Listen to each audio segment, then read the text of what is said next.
ជំរាបសួរបងប្អូនទាំងអស់គ្នាអញ្ចឹងវីដេអូនេះនឹងបង្ហាញអំពីរបៀបបំពងផ្សិតបាទអញ្ចឹងនៅទនេនៅផ្ទះហ្នឹងគឺយើងបំពងហូបទៅយើងអត់ហូបផ្សាយច្រើនយើងហូបផ្សិតជាបន្លែធម្មជាតិដែរណាបាទអញ្ចឹងប្រភេទយារបស់ខ្ញុំហ្នឹងបានទិញផ្សិតមកពីផ្សារបាទយកមកថ្លឹងមើលតើការលក់របស់អ្នកលក់ហ្នឹងត្រឹមត្រូវទៅតាមផ្នែកជីងដែរឬទេណាបាទខ្វះខាតតិចតួចវាមិនអីទេបាទអញ្ចឹងគាត់យកផ្សិតនឹងយកមកលាងបាទយកមកលាងយើងមកត្រាំទឹកបាទមកត្រាំទឹកឲ្យវារៀងរីកបន្តិចទៅ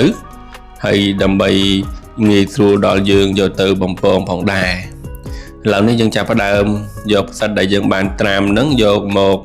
សម្អាតនៅគៀនកោះកន្លែងណាដែលវាមិនសូវស្អាតយើងសម្អាតវាឲ្យស្អាតបាទអញ្ចឹងប្រភេទយារបស់ខ្ញុំនិងកូនស្រីរបស់ខ្ញុំនឹងកំពុងតែ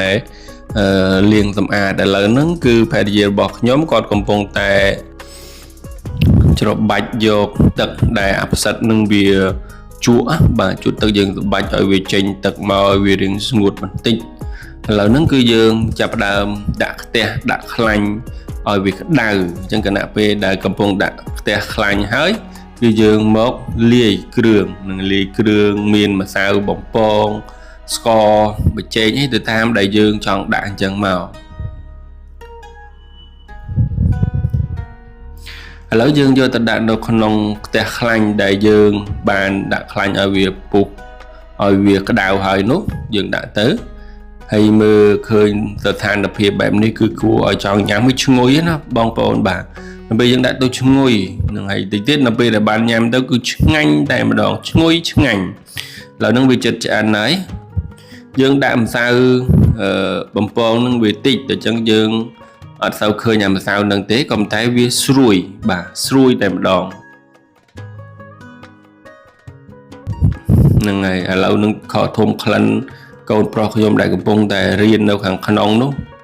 មកមើលទៅឈ្ងុយស្អីម្លេះម៉ាក់ឈ្ងុយអីម្លេះឈ្ងុយឥឡូវចាប់ផ្ដើមស្រង់បដើឲ្យរៀងត្រជាក់ហើយដាក់ឲ្យគាត់ញ៉ាំតែម្ដងកូនប្រុសស្រីរបស់ខ្ញុំគឺគាត់ចូលចិត្តញ៉ាំផ្សិតនឹងណាបាទ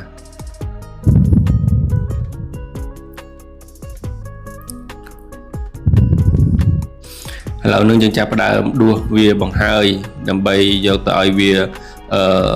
ស្រស់ខ្លាញ់នឹងបន្តិចហើយចាប់ផ្ដើមភ្លក់ជូនពុកម៉ែបងប្អូនទស្សនានៅការហូបផ្សិតបំពងបន្តមកទៀតយើងងាកមកធ្វើទឹកជ្រលក់យើងដាក់ទឹកម្ទេសដាក់ស្ករដាក់ប៊ីចេងហើយនឹងដាក់ម្ទេសគ្រាប់ម្ទេសម៉ត់នឹងបន្ថែមទៀតដើម្បីបន្ថែមជាតិហឹរយើងមានដាក់ទឹកស៊ីអ៊ីវដាក់អីចឹងទៅ